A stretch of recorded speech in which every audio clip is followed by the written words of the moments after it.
Oy, sa basketball nga duwa, nadyo'y gitawag nga pagpanumbag or kanang gitawag nga sumbagay. What? Nahitabo na sa gawas sa nasod, bisag asa nga lugar, sa Luzon, sa Visayas, ug sa Mindanao. Ang pangutana karon, kanus-a nahitabo ang pinakaunang sumbagay sa duwa nga basketball ug asa ni siya nahitabo? Kinsay nag-imbento niini? Kuyawan na bisag sumbagay imbintohon day na.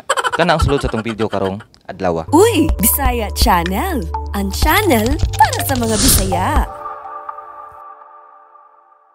Mga kaignisyon, ang pinakaunang sumbagay sa duwa nga basketball nahitabo na siya dugay na kaayo sa nga tanan. Kanusto man na siya, pero before nato natubagon, ako sa tamong hatagan og gamay na history sa kanang gitawag na basketball.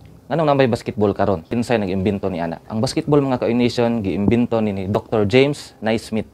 Kini si Dr. James Naismith na anak ni siya kadtong November 6, 1861 didto sa Almonte, Canada. Kining nakaimbento sa basketball mga ka-nation nga si Dr. James Naismith, usa ni siya ka Canadian American ug usa ka teacher no, physical education teacher didto sa YMCA Training School. Kumingon tag YMCA but pasabot ana Young Men's Christian Association. Kini siya dito sa Springfield, sa Amerika, dito sa Massachusetts. So sa una si Dr. James Naismith nasa klase outdoor. Pero katong panahon na ulan kaayo, maunang nisulod sila sa usa ka gym nila. Ug didto nagbuhat og kanang gitawag na indoor activity. Nahitabo na katong December 1891. So tungod kay ulan man sa gawas, no, ang gibuhat ni Dr. James Naismith is iyang mga estudyante yang gipaadto sa gym ug nagbuhat sila og kanang gitawag na duwa. Ang gibuhat ni Dr. James Naismith, nagtaod siya og basket nga ang balaod ilang ishoot or ishoot sa mga bata kato ilang bola dito sa basket. Ang bola nga gigamit sa una is mauni. Soccer ball pa ni siya mga ka-nation. Okay, hibaw ba mga ka-nation? Itong basket na ilang gigamit sa taman dato siya itong 1906. Kay pagka 1906, ang gigamit na nga ring is kanang metal na din ana pa gitawag nga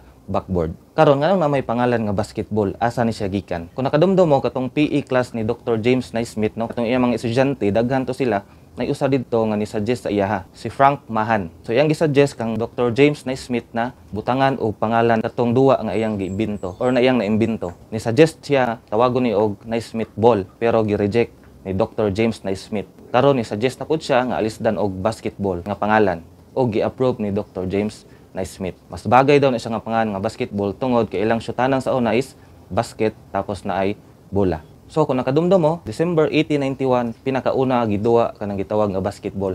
Pero dili pa to siya official. Kanus aday nahitabo ang pinakauna or official nga duwa sa basketball? Nahitabo na katong January 20, 1892. Usa ka tuig ang pagitan no after atong pinakauna nga indoor activity ni Dr. James Naismith sa iyang mga estudyante. Ug kini siya katong pinakauna nga official nga duwa katong nahitabo atong January 20, 1892, ang players ani 18 ka buok tag siyam-siyam. Dili 7-7 na, dili Piat City. Ug kato siya 15 minutes ang duwa kada half. Ug kato siya nga dula ang score 1-0.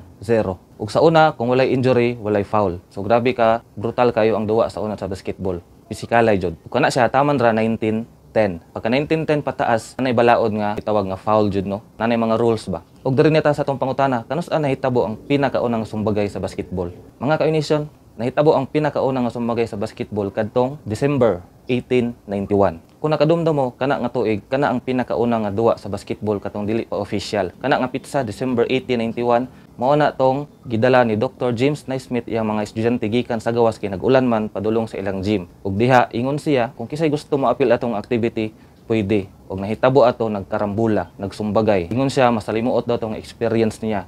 Kay imbes nagpaduwa siya, nagbuhat siya activity, is grabe ang sumbagay sa mga bata. So ang pangutana, naimbento ba kini? Wala ni giimbento ning sumbagay. Accidentally ni siya nga nahitabo didto kay mga bata nagilog-ilog atong bola para i-shoot didto sa basket. Pero nagkagubot na hinoon. Punta na may learn bisag gamay sa tong video karon no about sa history sa basketball ug pinakauna nga sumbagay. Daghan kay salamat sa pagtan-aw ug ayaw kalimot sa pag-share aning video para daghan pa makakaton sa tong mga video nga gipang buhat. Sige hantod na po sa sunod og bye. Follow for more. Uy, Bisaya Channel.